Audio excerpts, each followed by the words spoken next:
மேஷ லக்னத்துல பிறந்திருக்கிறீங்க. மேஷ லக்னத்தில் பிறந்தவருக்கு மனம்தான் ஒரு மனிதனின் மிக முக்கியமான ஆயுதம். உடம்புல கை கால் எதுவுமே முக்கியம் இல்லை மனிதனுக்கு, மனம் தான் முக்கியம். அதனாலதான் வாழ்க்கையில் முக்கியமான பாவம் 5ஆம் இடம். ஒரு மனிதன் எத்தகைய உயரத்தை அடைவான் என்பதை 5ஆம் இடம் சொல்கிறது. லக்னம் வலுவா இருக்கு, அதீத வலுவா இருக்கிறவர் சாதாரண ஒரு கடையில ஊழியவராகவே இருப்பார்.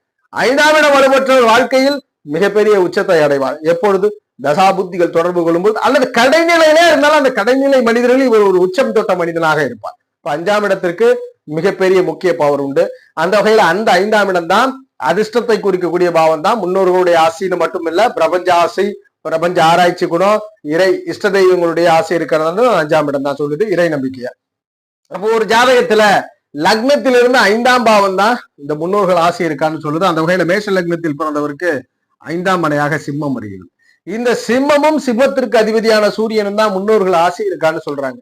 இங்க யாரெல்லாம் இருக்கக்கூடாது? முன்னோர்களுடைய அனுகிரகத்தை தடை இருக்கு. முன்னோர்களுடைய அனுகிரகத்துல தடை இருக்குன்னா புதனும் சனி பகவானும், இந்த 2 கிரக தொடர்பு இருக்குன்னா முன்னோர்களுடைய தடை இருக்கு. முன்னோர்களுடைய ஆசை. இப்ப என்ன பண்ணலாம்? முன்னோர்கள் தடை இருக்கு, உடனே பரிகாரம் பண்ணலாமா? கண்டிப்பா கிடையாது.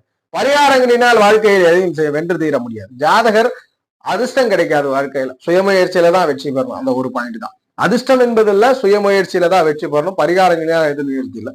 அப்ப புதன் சனி தொடர்பு கொண்டா தடை இருக்கு. அடுத்தபடி நிலைகள்ல ராகு கேதுக்கள். இந்த ராகு கேதுக்கள் மட்டும் என்ன பண்ணும்னா அந்த 5ஆம் இடத்தினுடைய அதிர்ஷ்டத்தை தடுத்து ஜாதகருக்கு புது பூர்வீகத்தை கொடுக்கும், ஆனா அறிவு கொடுக்கும். ராகு கேதுக்கள் இறை சிந்தனை, இறை அறிவை கொடுத்து விடும், மிகப்பெரிய நல்ல பலனை கொடுக்கும். அந்த இடத்தில் இருக்க முடியாது, ஆனா முன்னோர்களுடைய அனுகிரகம் உண்டு. ராகு கேதுக்கள் இருக்கிறதுனால முன்னோர்களுடைய அனுகிரகம் இல்லை என்று அர்த்தம் அல்ல. ராகு கேதுக்கள் உண்டு, ஆனா ராகு கேதுக்கள் இடத்தை தடை பண்ணுது. அதனால புதனும் சனியும் ராகு கேதுக்களாக எடுத்துக்கொள்ளலாம்.